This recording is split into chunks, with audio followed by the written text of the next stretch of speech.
Good morning, students. In the last class, we discussed about the first method of national income, that is product method or value-added method. We have seen the procedure of calculating the national income by value-added method. We have done the examples also, and we have discussed about the precautions to be kept in mind while using that method.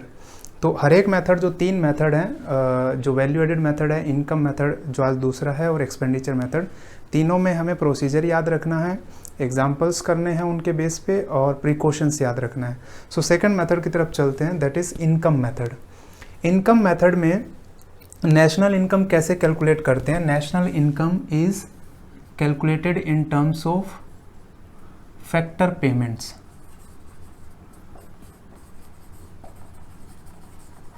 अब factor payments क्या होती है? Factor payments are basically paid for the factor services.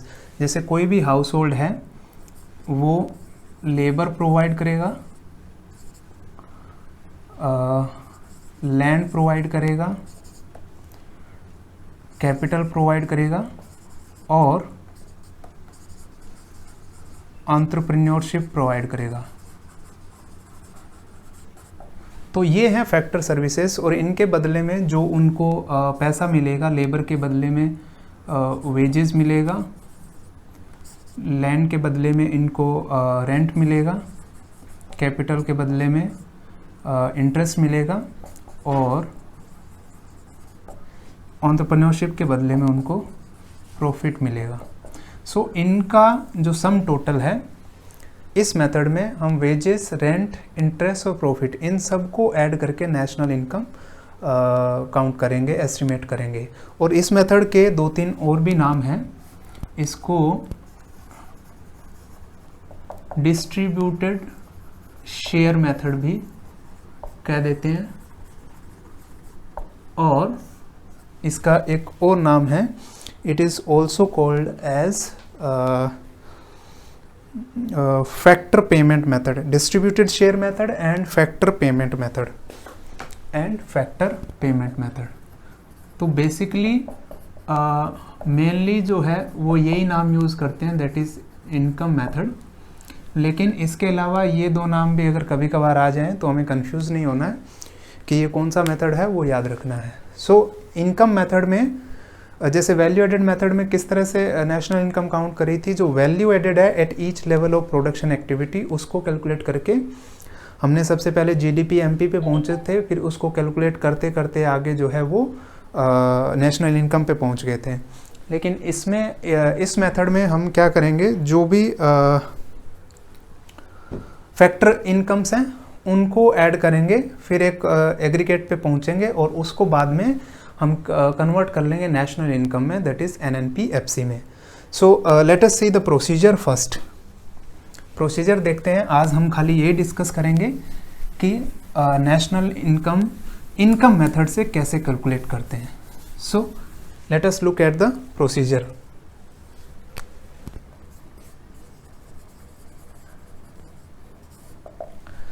इसके कुछ component हैं. Income method में कुछ components हैं जो हमें ऐड करने हैं. उसका एक डायग्राम बनेगा, उस डायग्राम को अपने दिमाग में रखना है, और फिर उसी से ही हम देखेंगे कि क्या क्या कंपोनेंट्स इसमें हमें ऐड करने हैं. सबसे पहला जो कंपोनेंट है, that is compensation of employees. इसको शॉर्ट में COE भी कह देंगे. कंपेंसेशन ऑफ एम्प्लॉयज जो है, it means whatever is paid by an employer to its employee. जो भी एक एम्प्लॉयर जो है अपने एम्प्लॉय को जो भी पे करेगा, वो सारा कंपेंसेशन ऑफ एम्प्लॉयज में आ जाएगा. अब एक जो एम्प्लॉयर है वो क्या क्या पे कर सकता है? वो वेजेस और सैलरी पे कर सकता है, ठीक है, इन कैश. वो पेमेंट इन काइंड कर सकता है. पेमेंट इन काइंड का मतलब कई बार क्या होता है कि सैलरी काम के बदले में पैसा ना दे के उसको कुछ चीज़ दे दी जाती है. जैसे लेबर, एग्रीकल्चरल अगर लेबरर है तो उसको पैसा ना दे के अगर उसको अनाज दे दिया जाता है तो उसको हम क्या कहते हैं? Payment in kind. तीसरा जो है वो बहुत ही इम्पोर्टेंट है, employers contribution to social security schemes, social security schemes, इसको बताएंगे ये क्या है। और लास्ट जो है pension on retirement, pension on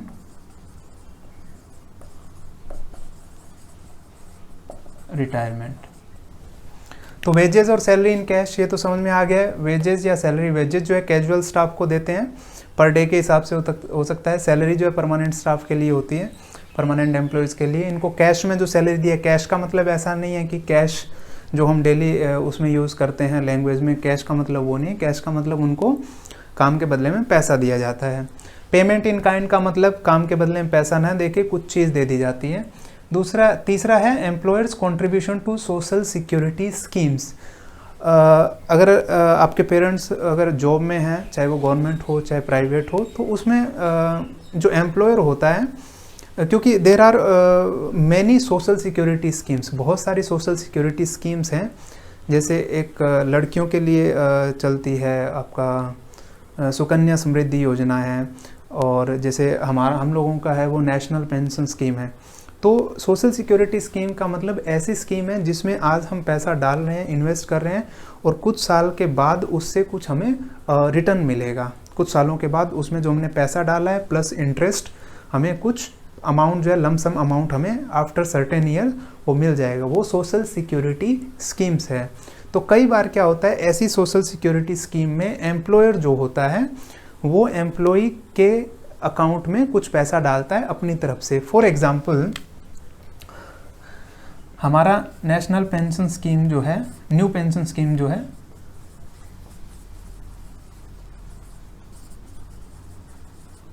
इसमें अगर 5000 एम्प्लॉई का कटता है, यानी जो काम कर रहा है उसका कटेगा, तो 5000 जो है एम्प्लॉयर उसमें अपनी तरफ से डालेगा। ठीक है, तो ये जो एम्प्लॉयर का जो कंट्रीब्यूशन है, यानी ऐसी कोई सोशल सिक्योरिटी स्कीम है जिसमें एम्प्लॉयर एम्प्लॉय के लिए अपने बिहाफ पे कुछ पैसा डालता है, तो वो पैसा भी किस में आ जाएगा, वो कंपेंसेशन ऑफ एम्प्लॉयज़ में आ जाएगा। क्वेश्चन में दो तरह के कंट्रीब्यूशन दिए रहते हैं। कई बार एम्प्लॉयज़ कंट्रीब्यूशन होता है, जैसे ये एम्प्लॉय ने डाला है 5000, दिस इज एम्प्लॉयज़ कंट्रीब्यूशन। ये 5000 एम्प्लॉयर ने डाला है, तो ये एम्प्लॉयर्स कंट्रीब्यूशन है, वही ऐड होगा, एम्प्लॉयज़ कंट्रीब्यूशन नहीं होगा, क्योंकि वो एम्प्लॉय ने खुद अपने पैसे से डाला है, तो वो इसमें ऐड नहीं होगा। खाली एम्प्लॉयर का कंट्रीब्यूशन ऐड होगा। तो एम्प्लॉयज़ और एम्प्लॉयर का दिया होगा, तो एम्प्लॉयज़ का कंट्रीब्यूशन नहीं काउंट करना है। और लास्ट है पेंशन ऑन रिटायरमेंट। अगर एम्प्लॉयर जो है किसी एम्प्लॉय को, किसी स्टाफ को रिटायरमेंट के बाद अगर पेंशन दे रहा है, तो वो भी किस में आ जाएगा, कंपेंसेशन ऑफ एम्प्लॉयज़ में आ जाएगा। तो पहला जो कंपोनेंट है कंपेंसेशन ऑफ एम्प्लॉयज़ जो है, उसमें ये चीज़ें हमें ऐड करनी है। दूसरा जो कंपोनेंट है, it is known as operating surplus.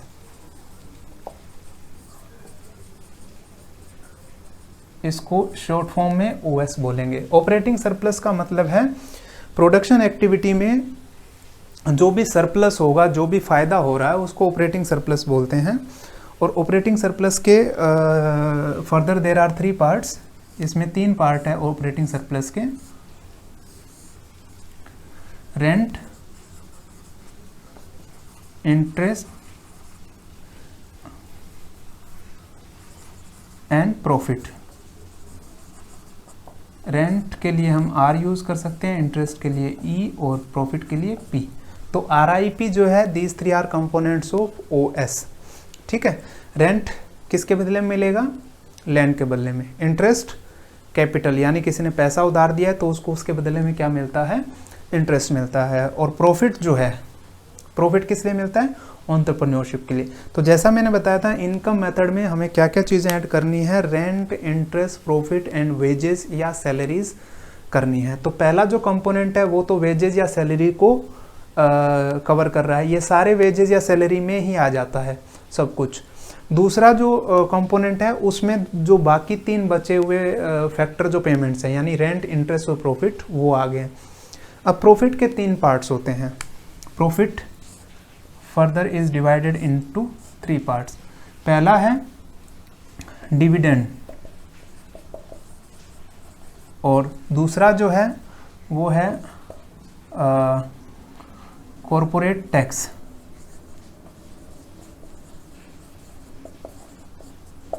और तीसरा है अनडिस्ट्रीब्यूटेड प्रॉफिट।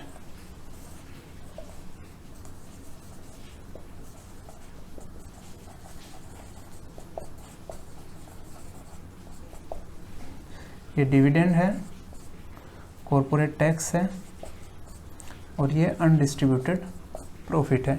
डिविडेंड का मतलब है जैसे मान लो कोई भी कंपनी को 500 रुपीज़ का प्रॉफिट हुआ है, जैसे कोई भी प्रोडक्शन एक्टिविटी में 500 रुपीज़ का प्रॉफिट हुआ है, तो उसमें कुछ प्रॉफिट ऐसा है जो जितने भी शेयर होल्डर्स हैं, शेयर होल्डर्स का मतलब जिन्होंने शेयर लगा रखा है, जिन्होंने पैसा लगा रखा है, जो इन्वेस्टर्स हैं, जितने पार्टनर्स हैं, उनमें जो डिवाइड होगा वो हो जाएगा डिविडेंड।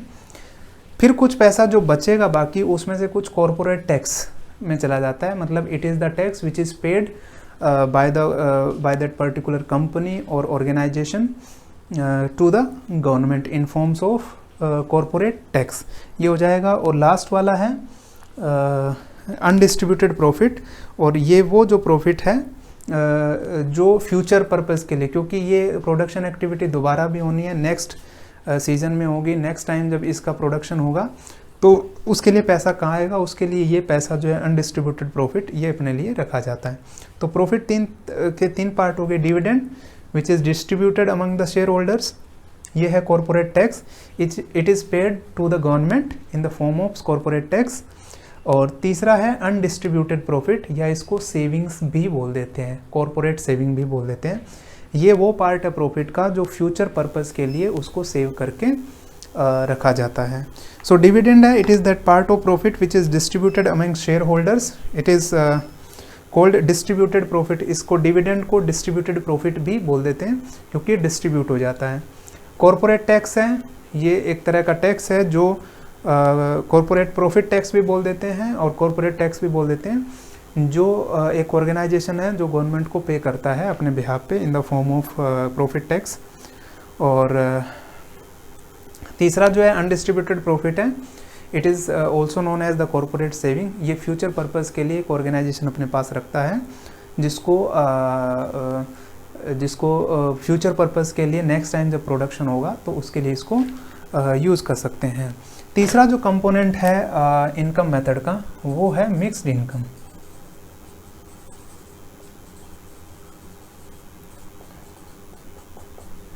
मिक्स्ड इनकम का मतलब क्या होता है कि कई प्रोडक्शन एक्टिविटी ऐसी हैं जिसमें जो फैक्टर्स ऑफ प्रोडक्शन हैं, जैसे लैंड है, लेबर है, कैपिटल है, एंटरप्रेन्योरशिप है, इनको अलग अलग करके नहीं देख सकते। जैसे एक फार्मर है जिसके पास अपना फील्ड है, ठीक है, और जो अपने फैमिली मेम्बर्स की हेल्प से और खुद जो है वहाँ काम करता है और कुछ प्रोडक्शन करता है, तो उस एक्टिविटी में लैंड, लेबर, कैपिटल, एंटरप्रेन्योरशिप को अलग अलग करके सेपरेटली हम नहीं देख सकते। तो उस फार्मर के पास लैंड खुद का है, लेबर उसने कहीं से हायर नहीं किया है, मतलब ना तो उसको रेंट देना पड़ रहा है, ना उसको वेजेज या सैलरी देनी पड़ रही है, क्योंकि घर के सारे जो सदस्य हैं, जो भी मेंबर्स हैं, वो उसमें काम कर लेते हैं। और उसमें प्रॉफिट जो एंटरप्रेन्योरशिप है उसको भी हम नहीं करके दे सकते हैं, क्यों, because he himself is the entrepreneur. तो उस तरह की इनकम्स, उस तरह का प्रोडक्शन प्रोसेस जहाँ ये आपका, जहाँ ये वेजेस, सैलरी है, रेंट है, इंटरेस्ट है, प्रॉफिट, ये एक तरह से मिक्स्ड होते हैं, जिनको सेपरेटली अलग अलग करके, जैसे हमने बाकी पहले 2 स्टेप्स में जैसे अलग अलग करके ऐड किया है, उस तरह से अगर उनको हम करके नहीं देख सकते हैं तो उसको इसीलिए बोलते हैं मिक्स्ड इनकम। यानी इसमें जो फैक्टर्स ऑफ प्रोडक्शन है उनको अलग अलग करके हम नहीं देख सकते हैं, इसीलिए उनको मिक्स्ड इनकम बोल देते हैं। यानी जो लोग सेल्फ एम्प्लॉयड होते हैं, इसका जब न्यूमेरिकल करते हैं तो उसमें आता है mixed income of the self employed. यानी जो सेल्फ एम्प्लॉयड हैं, जिनके पास अपना काम है, जो खुद ही अपना काम करते हैं, उनको उनकी जो इनकम होती है उसको मिक्स्ड इनकम बोलते हैं। तो इन तीनों को ऐड कर लेना है। इन तीनों को ऐड करने के बाद टोटल जो आता है दैट इज डोमेस्टिक इनकम, वो आता है NDP-FC। और NDP-FC से because it is the domestic income, और अगर क्वेश्चन आता है नेशनल इनकम का तो इसको नेशनल इनकम में करने के लिए नेशनल इनकम होता है NNP-FC। तो इन दोनों में डिफरेंस आ रहा है खाली D और N का। तो D और N के डिफरेंस को कौन रेक्टिफाई करता है, that is NFIFA, net factor income from abroad.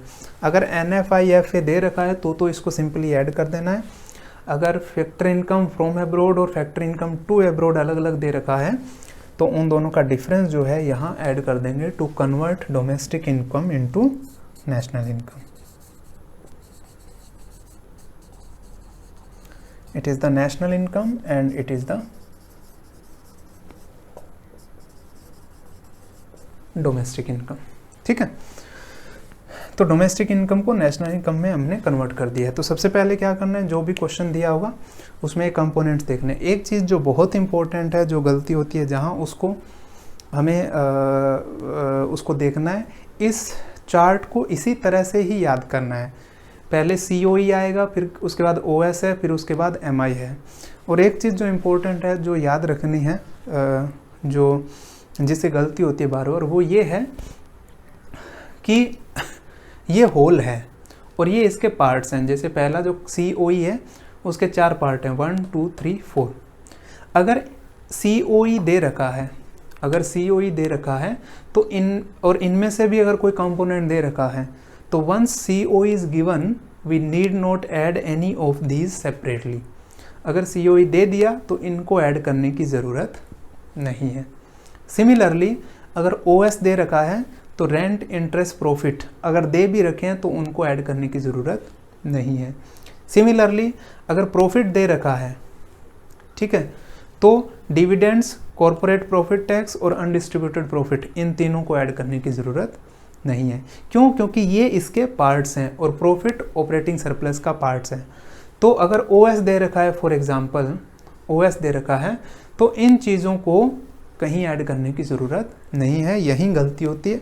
और क्वेश्चन में ये ध्यान रखना है कि सारी चीज़ें तो दे रखी होती है, वो सारी काम की नहीं होती है। और अगर हम मान लो हमें दे रखा है कि भाई प्रॉफिट के 2 ही पार्ट दे रखे हैं, तो हमने 2 को ही ऐड कर देना है। तो 2 चीज़ें हमें याद रखनी है। एक तो जब होल दे रखा है तो उसके पार्ट्स को अलग से ऐड नहीं करना है।